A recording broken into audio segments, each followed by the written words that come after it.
UTL solar लावणार आणि सबसिडीही मिळवून देणार। धनंजय मुंडेंना मंत्रिमंडळातून काढा। मस्साजोगमध्ये उपमुख्यमंत्री अजित पवारांसमोर गावकऱ्यांची घोषणाबाजी। संतोष देशमुख हत्येप्रकरणी ग्रामस्थांचा संताप।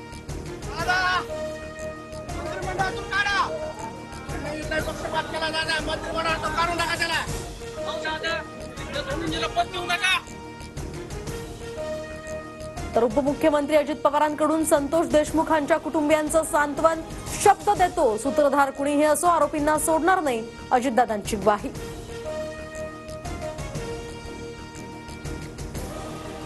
बीडच्या घटनेनं महाराष्ट्र हळहळला। आरोपींसह सूत्रधाराला अटक झालीच पाहिजे। मस्साजोग गावातील देशमुख कुटुंबियांच्या भेटीदरम्यान शरद पवारांचं विधान।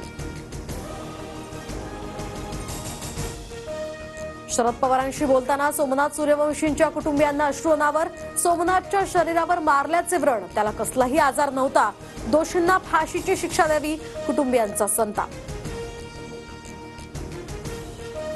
तर सीसीटीव्हीनुसार सोमनाथ सूर्यवंशीला पोलीस कोठडीत मारहाण नाही, मल्टिपल इंजुरीज असा शवविच्छेदनात अहवाल असल्यामुळेच न्यायालयीन चौकशी सुरू। मुख्यमंत्री देवेंद्र फडणवीसांची माहिती। शरद पवारांनंतर अजित पवारांनी घेतली सोमनाथ सूर्यवंशीच्या कुटुंबियांची भेट। अजितदादांसमोर सोमनाथच्या आईचा आक्रोश। बीडच्या मस्साजोगमध्ये संतोष देशमुखांच्या कुटुंबियांशी शरद पवारांची चर्चा। संतोष देशमुखांच्या मुलीचा शैक्षणिक खर्च शरद पवार उचलणार।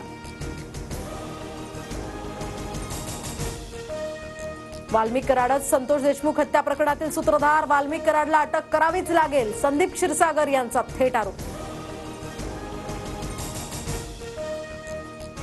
संतोष देशमुखांच्या हत्येला 13 दिवस उलटून सुद्धा आरोपीला अटक नाही। हत्येमागील मुख्य सूत्रधाराला तात्काळ अटक करा।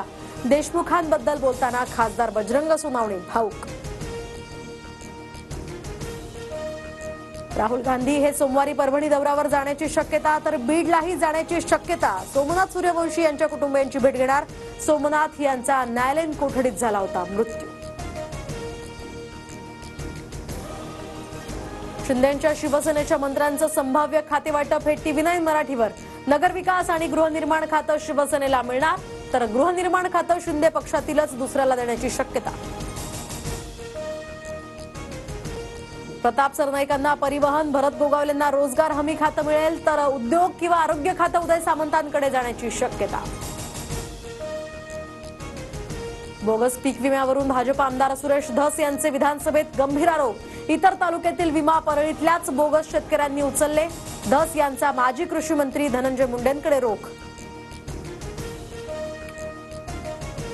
बीडसारखाच आणखी काही जिल्ह्यांमध्ये घोटाळा असू शकतो, पीक विम्याची सखोल चौकशी होणार। धस यांच्या आरोपांनंतर आता मुख्यमंत्री फडणवीसांची घोषणा। UTL सोलार लावणार आणि सबसिडीही मिळवून देणार।